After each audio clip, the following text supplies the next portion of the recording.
Alright, who we got on 716 TV, bro? Man, it's Jae Skeese, Separation of Jordan Mids and Jordan Highs, Revolver Ocelot. You already know, man, we here. It's drum work, first class, thumbs and pinkies, foes up. You already know. For sure. So, let the people know, like, how you get the name Skeese, Jae Skeese? Jae Skeese, man, it's been my nickname forever. My first and last name is Jared Jackson, and my man, you know, just growing up, you know, one of my best friends, he just used to always call me Jae Skeese, just, you know what I'm saying, just off of my name. Right. And then from there, it was just like, you know, I was going by that for a long time, and then, you know, we just kind of shortened it, I guess, to just Jae Skeese, and that's just what's always stuck with me forever, you know what I mean? I had a few other rap names in the past. It was whack, though. Well, you know what was one if you can remember? My first rap name was The Illest. The Illest. The Illest. Just T-H-A Illest. Hey, that's not a bad one though, cause you nice like you nice with the bars though, bro. I appreciate that. But I didn't have to make it known in my name. You know what I'm saying? Like, yeah. That's why I was like, you know, we got to change this up. I'm gonna go with the name that I've been going with for the longest time, and then you know, the AKAs. I mean, you know, I'm super into sneakers, and Jordan 1s is like one of my favorite Jordans, and you know what I'm saying? People come with the mids and all that. I just never really respected the mids, so you know what I'm saying. I got a question about that too. Okay, for sure. But yeah, that's like basically why I went with that AKA, because you know the mids is mid, you know the highs that's the OG, that's the premium one. You know what I'm saying, the most sought after. So you know when I think about rappers, I don't want to be considered mid. I want to be considered one of the rare ones. You feel what I'm saying? One of the real ones that Jordan played in. You know what I'm saying? Like greatness. That's what I think of. And then Revolver Ocelot, Metal Gear Solid growing up was like one of my favorite games. I used to play that joint on the PlayStation 2.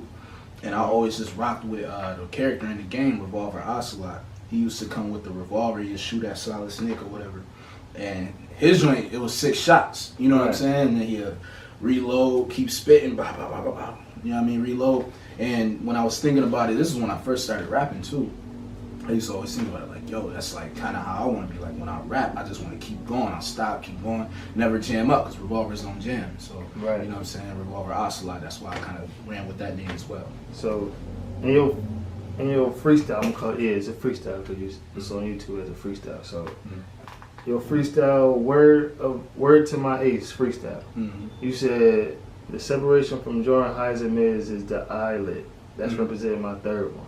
So break that bar down. That's so like what I was saying was the separation of Jordan Mids and Jordan Highs is literally one eyelid. If you look at a shoe, like the holes where your laces go, they're called eyelets. Type shit. And so I was basically comparing that to, you know, like your actual eyes, and you know your pineal gland, they call it your third eye. You know what I'm saying? So basically what I was saying was with the mids, you know what I'm saying, those have 8 holes. Highs have 9, so they have an extra eyelid. So it's almost like rappers that are considered mids, they got that third eye, they don't have it. It's not open. You know what I'm saying? So I consider myself to have my third eye open, and that's why I'm as nice as I am. You know what I'm saying? Because I can kind of delve into that next pillar of knowledge. You feel what I'm saying? Yeah. That's a definite, but that was a hard bar. I had to stop the music when I heard that. I said, hold on. That shit was fire. Appreciate that, man. And so, yo, if you really pay attention to some of the things that I say on some of these songs, man, it'll take you there. Facts. You know what I'm saying? It really take you there. And you be having motherfuckers thinking. That's what I like about you, bro. Exactly. You be having like, hold on, bro. Exactly. You know what I mean? You gotta put that shit together. Right. Type shit. Right. Hell yeah. So I want to talk about Weezy. Yeah, Weezy. Yeah. Yep. Who is Weezy? What do we represent to you? Like, what was? So I mean, Weezy is my best friend. You know what I'm saying? We was, you know, best friends since we was like 11 years old. You know what I mean? Weezy, he was like a big part of, you know, obviously you know about First Class, you know about Ocho. He was kind of like the glue to all of us. You know what I mean? He wasn't always the reason why all of us came together, but he was the reason why everybody stayed. You know what I'm saying? Yeah. Like, he was like that type of person. It's not a person on this earth, like I keep saying, not a person on this earth that could say anything bad about Weezy. I never heard anybody say, yo, I don't really fuck with Weezy. Nobody in my life. And I've known this man for 20 years. You know what I'm saying? So I mean, he was there when I was writing my first bars on notebook paper, you know what I'm saying, going to school and I'm rapping them for him. And he like, yo, like, you gonna do this rap shit. Like, you the nicest I ever heard. You know what I'm saying? From the time I'm 12 years old. You know what I mean? Crazy. That's crazy that he believed in you so much, though, like that at a young age. Right. So, yeah, but that was like, at the end of the day, you know what I mean? That was my brother. Right. You know what I'm saying? One of my biggest supporters, if not my biggest supporter, you know what I'm saying, outside of Potts and, you know, a couple of the other homies. Shout out Potts, man. You know what I'm saying? Yeah, shout out to Potts, man. It's my dog right here. We was just in the car and I was just saying, because we riding around, and when I first started really going hard with the music and like trying to get myself out there when I was like 21, like Potts was the nigga, like he'd pull up in his car. I didn't have a car at the time, so he'd pull up, we'd hit ECC, we'd go to the mall, we'd go to different shows and shit. We handing out CDs, just trying to get my name out there. I'm like, yo, bro, this feel like 2010 all over again. So it's like the way that we've been moving. So how long you been rapping? Man, I've been making music since I was probably about 12 years old. Yeah, my man growing up, Scoop Dolly, he's actually a rapper from the town too. He lives in the A now though. His uncles rapped, and me and him had a similarity. Both of our fathers died real young. So, you know, when I got cool with him, we would always talk about music, and we both had like a love for music. And because his uncles rapped, he wanted to rap. Right. And so they had like a studio and everything, and so I would go over to his crib, him and my man Ron P, that's his cousin. They would always be together. Okay. And so, you know, we had the karaoke machine, and at the time, we would just like, I would just beatbox for them boys. Like my man Ron P and Dre, they showed me how to beatbox, and then they would just rap while I would beatbox. And we had recorded on the karaoke machine. And then one day niggas was like, yo, you should try and rap, like put some shit together. I'm like, I bet. So, you know, I wrote my first couple bars. I think I rapped them for them. They was like, yo, that's dope. And then we just went from there. You know what I'm saying? And then from there, you know, we did a couple like little demos on like cassettes and everything on the karaoke machine. And then we'd go on the computer. And we'd take two, you remember the old computers? Right. They had old computer speakers that would be like separate from the computer. We'd take those, and one would go in the headphone jack, one would go in the microphone jack, and we'd rap like this with the two speakers. And then we'd record it on Music Max jukebox, because we didn't have recording software. This was before when it was like, you know, a bunch of money, and, you know, we ain't had no money for that. And we recorded on there, and so his uncles finally heard us. They're called the J Villains. They're actually a rap group from the town. And they got a couple albums that they pressed out or whatever. And they finally heard us, and it was like, yo, we got serious. Like, let's get in the studio. And so that was like my first experience really being in the studio. So you had connection with Scoop. Yeah, and his uncles. Yep. Okay, so how did you get Conway to hear your music? I mean, I've always been on the scene. Like, it's actually kind of crazy. Like, I've been on the scene for a long time, and doing shows and, you know, just word of mouth in the town. You know, everybody rap, but, you know, it's always people who kind of stand out. Either because, you know, they nice, or it may be their work ethic, or what it is that they bring to the table as far as an artist, you know what I'm saying? Like, whatever it is, and, you know, you stand out that way. Right. And when Conway reached out to me, and this I didn't know, he was telling me, like, you know, because we had did a show in 2016. He reached out to me last year, which was 2020. And in between that time, I think I might have talked to Conway maybe twice. You know what I'm saying? It wasn't even on, it was just on some, like, I see him at a show, or I see him here, what's good? Okay, what's good? Yeah, kill that shit, and then peace. But the thing that I didn't know was that Conway is actually always paying attention to everything and everybody. Right. You know what I'm saying? Like, he may not like your post, he may not watch your story all the time, but he's watching, he's paying attention, he keeps his ear to the streets. And in that time, you know, I had never really stopped working. I wasn't going as hard as I was, you know what I'm saying, in the beginning. Right around like 2016, 17.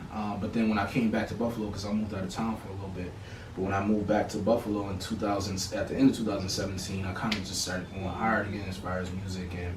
And he picked up on it, and, you know, that made him say, you know, whenever I start a label, or if I start a label, you know, he was going to rock with me. You know what I'm saying? I was going to be one of the artists that he was going to push, and that's what happened. And so that's how, you know what I'm saying, he kind of ended up rocking with me. But it wasn't like I'm gonna pull up to the studio or I'm gonna pull up to your crib and, you know what I'm saying, play you some shit and he gonna rock with me. Nah, he already knew that he kind of wanted to rock with me. It was more so like, he already respected me. Yeah, he already respected me as an MC. He knew I was nice. Right. So it was just really being in the position to do it. And then even with that, like, he actually did an interview, and I think I posted it the other day, but if you listen to the interview, he'll tell you, like, me and Love the Genius, we kind of started up the label for him because we kind of put him in a position where it was like, okay, because of how hard we were working, once we were around him and showing him, like, how dedicated we were, it was like, okay, we need to start this label now because, you know what I mean? Like, I got two artists who are ready, so,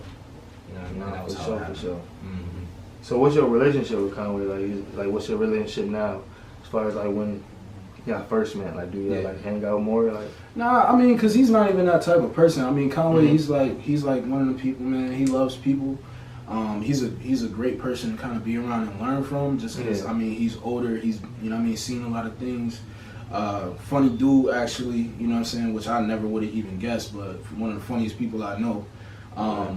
But he's not that type of person that's just gonna really, like, you know what I mean, just hang around you and shit like that, or be around. Just kick it. I mean, it's always love. Like, if I wanted to hit him and shit, but you know what I mean, I be having so much shit going on anyway, like outside of music. Like, I'm a father, I paint, I do this, I do that, I got my brand. You know what I'm saying? So I don't really be even hanging out like that. But, you know, for the most part, like, I look at him kind of like a big bro. You know what I'm saying? I listen, I hear him a lot, I pick up game. You know what I'm saying? When we do chill, you know, it's always love. You know what I'm saying? Facts. Okay. So, how was it? Okay, so you just did a show in Buffalo too, and Rick Ross was there. Yeah, last Saturday. So what? How did it feel to, like, I mean, meet Rick Ross? Because that's one of my biggest inspirations. Word. I mean, so that's dope. I mean, I love Rick Ross. He's got a great music catalog, you know what I'm saying? Like, great ear for beats, great lyricist. So to be up there, I mean, on the stage and, you know what I'm saying, shake his hand and, you know, watch him perform, you know what I'm saying? That was my first time even seeing him perform. I mean, it was a great experience, you know what I'm saying? Like, I've been around, I was just talking about it yesterday, I've been around a lot of my idols, or a lot of people that I really respect as musicians over the last few months. You know what I'm saying? Just meeting different people and all that. So to be in the presence of those people, it doesn't feel like how you think it would feel.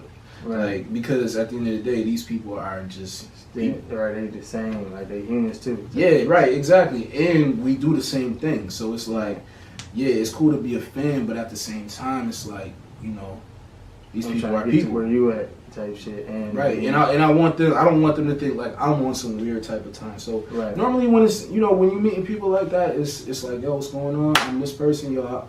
I'm with drum work. You know what I'm saying? I rock with Conway, yo. I'm a big fan. You know what I'm saying? Like, I'd love to connect with you at some point. You know what I mean? And you just go from there, man, and just make sure that you show that respect and appreciation for that artist, because they worked hard to get to that point to where you know who they are, and you know you from across the world. You know what I'm saying? Across the United States. You know what I mean? So, you know, it's a great point to be at in my career, to, you know, be meeting these people. You know what I'm saying? So it was great to meet Rick Ross, and, you know what I mean? Like, the experience of just being on that stage, period, even if Rick Ross wasn't there and it was, you know what I'm saying, 8,500 people there, that would have been everything. Crazy, and Rick Ross being there was kind of like the icing on the cake. For sure. So, with going into that though, feel me, like, you did a song with Billy. Yeah. Mm-hmm. Hold on. You said I did a song with him? No, like you was on the stage with him. Yeah, okay. I think he was probably hyping one or two of my songs. I can't even remember. I was so focused, but I think he might have been hyping Symmetry. I'm talking about the last song that I did. Yeah. So that song is actually Instagram. Yeah, that song is actually featuring Conway. Okay. But Esco was just hyping. He was hyping. Okay. So you, like, what's your relationship? Like, do y'all me and Esco? Yeah. Do y'all have? That's one of my best friends. For sure. Yeah, I grew up with Esco. He grew up around the corner from me. You know, we've been making music together since we was like 16.